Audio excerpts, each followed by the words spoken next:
Episode की starting में दिखाया जाता है कि टोगा के सभी एमपी पॉइंट खत्म हो चुके होते हैं, जिस वजह से अब वह अपने मैजिक स्किल का यूज नहीं कर सकता है। और उसी वक्त वह मिनीटॉर टोगा के ऊपर अटैक करने के लिए आगे बढ़ता है, जो देखते ही टोगा बहुत ही ज्यादा परेशान हो जाता है। और अब वह सोचने लगता है यहाँ पर मुझे अब क्या करना चाहिए। मेरे पास बिल्कुल भी एमपी नहीं बची हुई है, तो आखिर मैं इस मॉन्स्टर से किस तरह फाइट करूं। तभी उसके दिमाग में एक आइडिया आता है, क्यों ना वह अपनी लाइफ एनर्जी को एमपी में चेंज करके अपने पैरालाइज और पॉइजन टेक्निक से इस मॉन्स्टर को मार दे। और अब वह बिल्कुल ऐसा ही करता है। वह अपने लाइफ एनर्जी को एमपी में बदलते हुए उस मिनीटॉर के ऊपर एक पैरालाइज अटैक करता है, पर मिनीटॉर के ऊपर उसके पैरालाइज स्किल का कोई भी असर नहीं होता है। तभी सिस्टम टोगा को बताती है कि टोगा यहाँ पर अपने सेम टारगेट के ऊपर सेम स्किल का यूज एक से ज्यादा बार नहीं कर सकता है। यह देखते ही टोगा और भी ज्यादा परेशान हो जाता है, और अब वह मिनीटॉर उसे मारने ही वाला होता है कि तभी टोगा अपने दूसरे स्किल स्लीप का यूज करते हुए उस मिनीटॉर को वहां पर सुला देता है, जिसके बाद वह अपने पॉइजन स्किल से उस मिनीटॉर के ऊपर पॉइजन सेट कर देता है, जिससे अब वहां पर उस मिनीटॉर और उस बर्ड मॉन्स्टर दोनों की ही एचपी धीरे धीरे कम होने लगती है। और अब वह वहां पर चैन की सांस ले ही रहा होता है कि तभी वह अपने पीछे से कई और सारे मॉन्स्टर्स को उसकी ओर आते हुए देखता है। यह देखते ही उसका दिमाग काम करना बंद कर देता है, और अब वह वहां पर उन मॉन्स्टर्स को गिनने की कोशिश करता है, पर उन सभी मॉन्स्टर्स की संख्या बहुत ही ज्यादा होती है, इतनी ज्यादा कि टोगा एक जगह पर खड़ा होकर उन्हें गिन भी नहीं पा रहा होता है। और अब वह बोलने लगता है यह सभी मॉन्स्टर अब नॉर्मल है, पर इसके बावजूद यह इतने ज्यादा पावरफुल है कि यहाँ पर मेरी एक गलती पलक झपकते ही मेरी जान ले सकती है। तभी वह सभी मॉन्स्टर काफी तेजी में टोगा के ऊपर अटैक करने के लिए आगे बढ़ते हैं, जो देखते ही टोगा काफी ज्यादा डर जाता है। और अब वह उन सभी मॉन्स्टर्स के ऊपर अपने पैरालाइज टेक्निक का यूज करते हुए उन्हें एक जगह पर फ्रीज कर देता है, पर उसके अटैक से बस सामने के ही मॉन्स्टर फ्रीज हुए होते हैं। पीछे खड़े मॉन्स्टर अपने सामने खड़े मॉन्स्टर्स को धक्का देते हुए काफी तेजी से टोगा के ऊपर अटैक करने के लिए आगे बढ़ने लगते हैं। और अब वहां पर टोगा के पास ज्यादा लाइफ एनर्जी भी नहीं बची हुई होती है, पर इसके बावजूद वह अपनी ओर आ रहे सभी मॉन्स्टर्स के ऊपर अपने पैरालाइज स्किल का यूज किए चला जा रहा होता है। और तभी कम एचपी होने की वजह से उसे वहां पर चक्कर आने लगते हैं और वह नीचे गिर जाता है, पर इसके बावजूद अब वह अपने मेंटल स्ट्रेंथ को एमपी में बदलते हुए उन सभी मॉन्स्टर्स के ऊपर अटैक करने लगता है। और अब वहां पर उसकी लाइफ एनर्जी और मेंटल स्ट्रेंथ दोनों ही खत्म हो चुकी होती है, और अब वह अपनी आखिरी सांसें ले रहा होता है। तभी सिस्टम टोगा को बताता है कि उसका यहाँ पर लेवल अप हो चुका है, और लेवल अप होने की वजह से उसकी एमपी यहाँ पर रिकवर हो गई है। साथ ही साथ अब उसकी एमपी 33 से बढ़कर काफी ज्यादा हो चुकी होती है। अब यह देखते ही टोगा दोबारा से खड़ा होते हुए अपनी ओर आ रहे सभी मॉन्स्टर्स को पैरालाइज करने लगता है, और अब वह थोड़ी ही देर में अपने पास मौजूद एमपी का यूज करते हुए सभी मॉन्स्टर्स को पैरालाइज कर देता है। जिसके बाद वह अपने पीछे मुड़कर देखता है तो जिस बर्ड मॉन्स्टर को उसने पहले पैरालाइज और फिर पॉइजन किया था, वह बर्ड मॉन्स्टर वहां पर मर चुका होता है। और उसी मॉन्स्टर के मरने की वजह से टोगा को वहां पर इतनी ज्यादा एक्सपीरियंस पॉइंट मिली होती है कि टोगा सीधा लेवल 1 से 250 लेवल पर पहुंच चुका होता है। अब यह देखते ही टोगा एक ईवल स्माइल के साथ बोलता है यह सभी मॉन्स्टर्स भले ही अब नॉर्मल है और इनके पास अपना कोई भी दिमाग नहीं है, पर इसके बावजूद यह मुझे यहाँ पर काफी ज्यादा एक्सपीरियंस पॉइंट दे सकते हैं, जिससे मैं यहाँ पर बहुत ही जल्दी पावरफुल बन सकता हूँ। और अब वह वहां पर बाकी के बचे हुए मॉन्स्टर्स को भी पैरालाइज करने लगता है। अब वह इतनी ज्यादा बार अपने पैरालाइज स्किल का यूज करता है कि उसका पैरालाइज स्किल लेवल 2 का हो जाता है। और अब टोगा देखता है कि वह अपने लेवल 2 के पैरालाइज स्किल से एक टाइम पर एक से ज्यादा अपोनेंट को पैरालाइज कर सकता है। यह देखते ही वह और भी ज्यादा खुश हो जाता है और अपने एक ही अटैक में उसके सामने आ रहे सभी मॉन्स्टर्स को पैरालाइज करने लगता है। और अब जब उसके सामने खड़े सभी मॉन्स्टर पैरालाइज हो चुके होते हैं, वह हंसते हुए बोलता है गॉडेस ने मुझसे कहा था कि मैं इस दुनिया में एक दिन भी सरवाइव नहीं कर पाऊंगा, इसीलिए उसने मुझे इस डंजन में फेंक दिया। पर यही उसकी सबसे बड़ी गलती थी। इस डंजन में आने के बाद मेरा सक्सेस रेट यहाँ पर 100% से भी ज्यादा बढ़ चुका है। तो अब यहाँ पर सभी लोगों को दिखाऊंगा कि सबसे ज्यादा पावरफुल वॉरियर कौन है। यह बोलते हुए वह अपने सामने खड़े सभी पैरालाइज मॉन्स्टर के ऊपर अपने पॉइजन स्किल का यूज करने लगता है। और अब वह सभी मॉन्स्टर्स के ऊपर पॉइजन स्किल का यूज करता है, इस वजह से उसका पॉइजन स्किल भी वहां पर लेवल 2 का हो जाता है, जिससे वह अब एक ही बार में अपने कई सारे अपोनेंट्स के ऊपर पॉइजन को कास्ट कर सकता है। जिसके बाद वह आराम से एक जगह पर बैठकर उन सभी मॉन्स्टर्स के मरने का इंतजार करने लगता है, जिससे उन सभी मॉन्स्टर्स के मरते ही उसे बहुत ही ज्यादा मात्रा में एक्सपीरियंस पॉइंट मिलेगा और वह यहाँ पर थोड़े ही दिनों में गॉडेस से भी ज्यादा पावरफुल बन जाएगा। और अब वह अपने स्टैट्स को खोलकर देखता है तो उसके पास अब 8000 से ज़्यादा एमपी पॉइंट होती है। यह देखते ही वह सोचने लगता है यहाँ पर यह एमपी पॉइंट ही मेरे लिए अमृत है।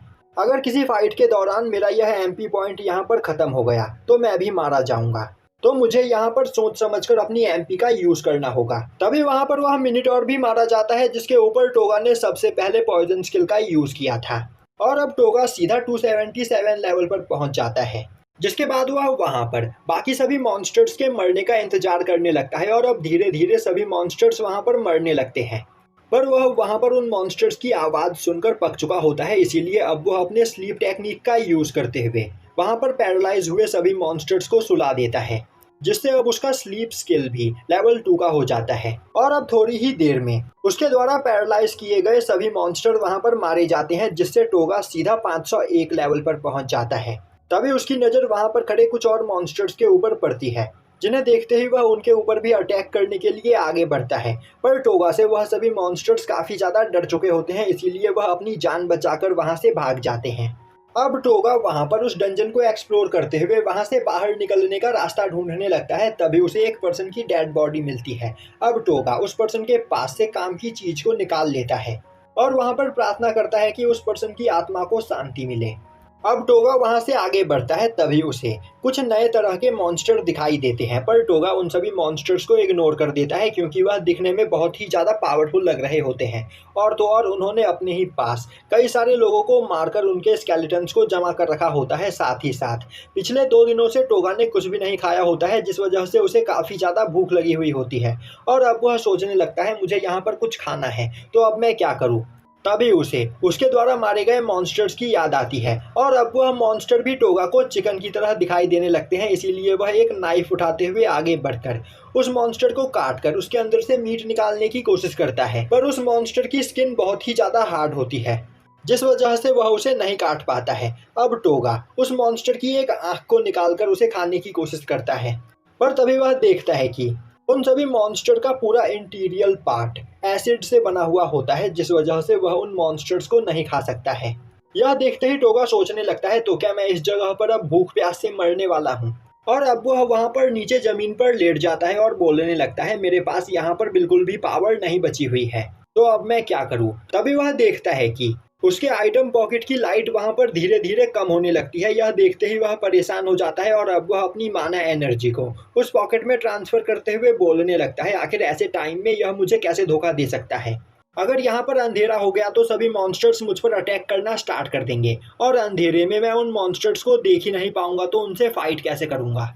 पर काफी ज्यादा माना एनर्जी ट्रांसफर करने के बावजूद उस आइटम पॉकेट की लाइट नहीं बढ़ती है। यह देखते ही टोगा काफी ज्यादा परेशान हो जाता है। तभी वह नोटिस करता है कि उसके आइटम पॉकेट का वहां पर वजन काफी ज्यादा बढ़ा हुआ होता है। और अब वह उस पॉकेट को खोलकर देखता है तो उसके अंदर एक कोल्ड ड्रिंक की बॉटल और एक स्नैक्स का पैकेट रखा हुआ होता है। यह देखते ही वह काफी ज्यादा खुश होता है और अब वह बिना रुके उन चीजों को वहां पर खाने लगता है। वहीं पर वह काफी ज्यादा खुश होता है और रोते हुए बोल रहा होता है यह कोई बेकार आइटम पॉकेट नहीं है, यह मुझे यहाँ पर खाने पीने की चीजें दे सकता है, वह भी उस तरह की खाने पीने की चीजें जिनके बारे में मैं अच्छे से जानता हूँ। अब सीन शिफ्ट होता है और हमें दिखाया जाता है कि डंजन के अंदर ही टोगा को कई दिन बीत चुके होते हैं। वहीं पर टोगा एक जाइंट मॉन्स्टर के सामने बैठा हुआ होता है और उसने अपने सामने कई सारे मॉन्स्टर्स को पैरालाइज करके उनके ऊपर अपने पॉइजन स्किल को कास्ट कर दिया होता है, जिससे धीरे धीरे वह सभी मॉन्स्टर्स वहां पर मर रहे होते हैं और वह उन सभी के मरने का इंतजार कर रहा होता है। और तभी एक साथ वह सभी मॉन्स्टर वहां पर मारे जाते हैं, जिससे टोगा सीधा लेवल 665 पर पहुंच जाता है। यह देखते ही उसके आंखों में आंसू आने लगते हैं और अब वह बोलता है मैंने अपनी लाइफ में यहाँ पर बहुत कुछ झेला है, मेरी पूरी लाइफ झंड थी, पर फाइनली अब यहाँ पर मेरे पास इतनी पावर है कि मैं इस पूरी दुनिया को चेंज कर सकता हूँ। और अब टोगा को एक फ्लैशबैक याद आता है जिसमें वह एक कचरे के ढेर के पास सो रहा होता है। वहीं पर उसे काफी बुरी तरीके से मारा गया होता है और टोगा रोते हुए बोल रहा होता है मुझे उन दोनों को जान से मारना होगा, अगर मैंने उन दोनों को नहीं मारा तो वह दोनों मुझे मार देंगे। अब टोगा बोलता है मेरे लाइफ में मेरे साथ इतनी सारी बुरी चीजें हुई कि मेरा पूरा हार्ट डार्कनेस से भर गया था, पर एक दिन उस डार्कनेस के बीच मुझे एक लाइट दिखाई दी। और अब टोगा देखता है कि उस कमरे में 2 लोग भागते हुए उसके पास आते हैं और बोलते हैं टोगा क्या तुम ठीक हो, प्लीज हमें माफ कर दो, हमें यहाँ पर आने में थोड़ी देर हो गई। और अब टोगा बोलता है, मेरी अंधेरी दुनिया में मेरे अंकल और आंटी उजाला बनकर आए थे। उन्होंने मुझे अडॉप्ट किया और मुझे लाइफ की सभी खुशियां दी। साथ ही साथ उन दोनों ने मुझे एक अच्छा इंसान बनना सिखाया। पर हमारी इस दुनिया में अच्छे इंसानों की कोई भी जगह नहीं। और अब उसे दोबारा से एक पुराना फ्लैशबैक याद आने लगता है। तभी वह जिस जाइंट मॉन्स्टर के ऊपर बैठा हुआ होता है, वह मॉन्स्टर वहां पर मारा जाता है, जिससे टोगा का दोबारा से लेवल अप होता है और अब वह लेवल 957 पर पहुंच चुका होता है। अब टोगा अपनी जगह से उठकर खड़ा होता है और वहां पर उन मॉन्स्टर्स ने जितने भी लोगों को मारा होता है, वह उन सभी के स्केलेटन को एक जगह पर इकट्ठा करते हुए उनकी आत्मा की शांति के लिए वहां पर प्रे करता है, जिसके बाद वह उस जगह से आगे बढ़ जाता है। तभी टोगा को रास्ते में एक और मॉन्स्टर दिखाई देता है, जिसे भी वह अपने पॉइजन स्किल से मार देता है। अब उसकी नज़र अपने सामने मौजूद कई सारे कमरे के ऊपर जाती है और अब वह उन कमरों के पास जाकर देखता है तो सभी कमरे के दरवाजे पर कुछ जैम लगे हुए होते हैं। अब टोगा जैसे ही उन जैम के अंदर अपनी माना एनर्जी को डालता है, वह दरवाजा अपने आप ही खुल जाता है और अब टोगा देखता है कि एक कमरे के अंदर दो लोगों का स्केलेटन पड़ा हुआ होता है। अब उन दोनों स्केलेटन्स को देखकर टोगा समझ जाता है कि यह सभी लोग यहाँ पर मॉन्स्टर्स का शिकार करने के लिए आए होंगे, पर यह सभी मॉन्स्टर्स को नहीं मार पाए होंगे, जिस वजह से इन्हें इस कमरे के अंदर आकर छिपना पड़ा होगा और भूख प्यास की वजह से यह दोनों यहाँ पर मारे गए। अब टोगा वहाँ पर उन दोनों की भी आत्मा की शांति के लिए प्रार्थना करता है, जिसके बाद वह उनका सामान चेक करता है। तभी वह देखता है कि एक बैग में काफ़ी सारा जैम भरा हुआ होता है, जिसे देखते ही वह बोलता है, प्लीज़ मुझे माफ़ कर दो, पर यह जैम तुम्हारे किसी भी काम का नहीं, इसीलिए मैं इसे अब अपने साथ लेकर जा रहा हूँ। और अब टोगा इसी तरह वहां पर मौजूद सभी कमरों को चेक करता है, जहां से उसे कुछ न कुछ मिलता है। अब वह लास्ट के एक कमरे में आता है और उसके दरवाजे को अपनी माना एनर्जी से खोलता है, पर उस दरवाजे को वहां पर खोलने में उसकी काफी ज्यादा माना एनर्जी खर्च हो जाती है। और अब वह जैसे ही उस कमरे में जाकर देखता है तो वहां पर एक पर्सन का स्केलेटन पड़ा हुआ होता है। अब टोगा उस स्केलेटन को चेक करता है तो उसे पता चलता है कि यह पर्सन इस कमरे के अंदर किसी इंजरी की वजह से मारा गया। और तभी उस स्केलेटन के हाथ में टोगा को एक लेटर मिलता है, जिस लेटर के ऊपर लिखा गया होता है, मेरा नाम एंगलिन बाथरेड है और लोग मुझे ग्रेट सेज एंगलिन के नाम से भी जानते हैं। और एक ऐसा टाइम हुआ करता था जब मैं सबसे ज्यादा पावरफुल डार्क हीरो हुआ करता था। अब यह सुनते ही टोगा को याद आता है कि जब गॉडेस ने यासु की पावर को चेक किया था, तब उसने कहा था कि यासु के पास बिल्कुल डार्क हीरो जैसी पावर है और डार्क हीरो उनकी हिस्ट्री का सबसे ज्यादा पावरफुल हीरो रहा है। अब यह सुनते ही टोगा के मन में क्यूरियोसिटी जगती है कि आखिर इतना ज्यादा पावरफुल हीरो आखिर इस डंजन में क्या कर रहा है। इसीलिए अब वो उस लेटर को आगे पढ़ता है, जिसमें लिखा हुआ होता है कि गॉडेस विसेस ने उसकी बात न मानने के पनिशमेंट के तौर पर मुझे इस डंजन में नीचे फेंक दिया, और अगर कोई पर्सन इस जगह पर पहुंचकर मेरे इस लेटर को पढ़ रहा है, इससे यह साबित होता है कि तुम मुझसे ज्यादा पावरफुल हो और तुम यहाँ पर गॉडेस से मेरा बदला ले सकते हो। इसीलिए मैं अपनी लाइफ में जमा की गई सभी पावर, टेक्निक्स और ट्रेजर तुम्हें देना चाहता हूँ। अब उस लेटर को पढ़ने के बाद टोगा को यह बात तो समझ में आ गई होती है कि यहाँ पर अगर कोई रियल विलन है तो वह विलन कोई और नहीं बल्कि गॉडेस विसेस है, और वह यहाँ पर दूसरी दुनिया से हीरोज को समन करके बुलाती है, जिसके बाद वह सभी हीरोज को डीमन किंग को मारने का ऑफर देती है। और जब हीरोज डीमन किंग को मार देते हैं, तब गॉडेस खुद उस हीरो को यहाँ पर ईवल काम करने के लिए प्रोत्साहित करती है, और अगर कोई ऐसा करने से मना कर दे तो उसे इस डंजन में फेंक दिया जाता है। तो मैं यहाँ पर यह तो समझ गया हूँ कि इस वर्ल्ड में अच्छाई और बुराई की लड़ाई नहीं चल रही है। यहाँ पर बस एक ईवल पर्सन दूसरे ईवल पर्सन को हराकर उसकी गद्दी को हथियाना चाहता है और कुछ भी नहीं। वहीं पर यह सब कुछ बोलते हुए वह वहाँ पर रखे हुए एक बैग को चेक कर रहा होता है। तभी उस बैग में से उसे एक फॉरबिडन बुक मिलती है, जिसके अंदर डार्क हीरो ने काफी यूनिक टेक्निक और मेडिसिन बनाने की रेसिपी लिख रखी होती है। और तभी उसे वहां पर एक पेपर भी मिलता है, जिस पर कई सारे फॉरबिडन स्पेल लिखे गए होते हैं, पर उसे वहां पर वह फॉरबिडन लैंग्वेज पढ़नी नहीं आती है। अब टोगा उस फॉरबिडन स्पेल को अपने पास रख लेता है और बोलता है, भले ही अभी मैं इसे नहीं पढ़ पा रहा हूं, पर फ्यूचर में क्या पता मैं इन सभी टेक्निक्स को मास्टर कर लूं, जिससे गॉडेस को फाइट में हराने में यह टेक्निक्स मेरी मदद कर पाए। अब टोगा उस बैग में मौजूद सभी सामान अपने साथ लेकर वहां से जाने लगता है, पर जाने से पहले वह फॉरबिडन आर्ट वाली बुक के लास्ट पेज को देखता है तो वहां पर खून से लिखा हुआ होता है कि अगर तुम इस डंजन से जिंदा बाहर निकलना चाहते हो तो तुम्हें सोल ईटर से संभल कर रहना होगा, क्योंकि वह बहुत ही ज्यादा खतरनाक है। और यहाँ पर मैं और मेरे अलावा जितने भी हीरोज आए उन सभी को उस सोल ईटर ने ही मारा है। अब टोगा वहाँ से आगे बढ़ता है तो उसे वहाँ पर कई सारे हीरोज की डेड बॉडी दिखाई देती है, जिन्हें देखकर वह बहुत ही ज्यादा परेशान हो जाता है। पर तभी उसे उस डंजन से बाहर निकलने का रास्ता भी मिल जाता है। पर उस डंजन के दरवाजे को खोलने के लिए उसे वहाँ पर एक बहुत बड़े मोती की जरूरत होती है। और तभी वह अपने से थोड़ी दूरी पर एक फेस स्टैचू को देखता है, जिसके सर के ऊपर वह मोती लगी हुई होती है। अब उस फेस को देखकर टोगा बोलने लगता है, हो ना हो यही सोल ईटर है, क्योंकि इसी के आसपास सभी हीरोज मारे गए हैं, तो मुझे इसे हराकर इससे यह मोती लेना होगा, जिसके बाद ही मैं यहाँ से बाहर निकल सकता हूँ। यह बोलते हुए वह काफी तेजी से आगे बढ़कर सोल ईटर को पैरालाइज करने की कोशिश करता है। पर तभी सोल ईटर एक लेजर से अटैक करते हुए टोगा के हाथ को काफी बुरी तरीके से इंजर्ड कर देता है। अब टोगा एक जगह पर छिपते हुए अपने हाथों में पट्टी बांधता है। वहीं वह बोल रहा होता है, मुझे यहाँ पर काफी सोच समझकर कदम उठाना होगा, क्योंकि यह सोल ईटर बहुत ही ज्यादा पावरफुल है और मेरी एक गलती यहाँ पर मेरी जान ले सकती है। पर अब मुझे यहाँ पर क्या करना चाहिए, क्योंकि मेरे पास स्किल के नाम पर बस 3 ही टेक्निक है, पैरालाइज, स्लीप और पॉइजन। तो आखिर अब मैं इसे यहाँ पर कैसे हराऊंगा। अब टोगा यह सब कुछ सोच ही रहा होता है कि तभी वह सोल ईटर दीवार को तोड़ते हुए दीवार से बाहर निकल आता है।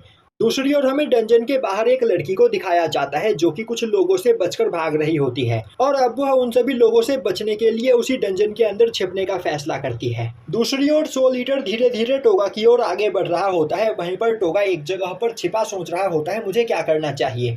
मैं इस जगह पर छिपा रहकर सोल ईटर को फाइट में नहीं हरा सकता हूँ, तो मुझे जल्द ही कोई फैसला करना होगा। तभी सोल ईटर वहां पर अपने मुंह से एक लिक्विड को उगलता है और अब वह लिक्विड वहां पर कुछ मॉन्स्टर में बदल जाते हैं, जो देखते ही टोगा उन्हें मारने के लिए तैयार हो जाता है। पर तभी वह नोटिस करता है कि आज तक सोल ईटर ने जितने भी लोगों को मारा है, उसने इसी तरह के मॉन्स्टर के अंदर उन सभी के सोल्स को कैद करके रखा है। वहीं पर वह सभी लोग चिल्लाते हुए टोगा से मदद मांग रहे होते हैं, जो देखते ही टोगा काफी ज्यादा डर जाता है और बोलने लगता है, यह सभी मॉन्स्टर नहीं बल्कि इंसान है, तो आखिर मैं इन्हें कैसे मार सकता हूँ। अब यह सुनते ही सोल ईटर वहां पर जोर जोर से हंसने लगता है और अब वह एक दीवार को तोड़ते हुए सीधा टोगा के सामने आकर खड़ा हो जाता है और अब वह अपनी आंखों को खोलकर टोगा को देखने लगता है। तभी टोगा उन सभी मॉन्स्टर्स के ऊपर पैरालाइज टेक्निक का यूज करता है, पर सोल ईटर वहां पर उसके पॉइजन टेक्निक के यूज करने का इंतजार कर रहा होता है। अब यह देखते ही टोगा बोलने लगता है, यह सभी लोग पहले ही मर चुके हैं, तो मुझे इन्हें मारने में झिझकना नहीं चाहिए।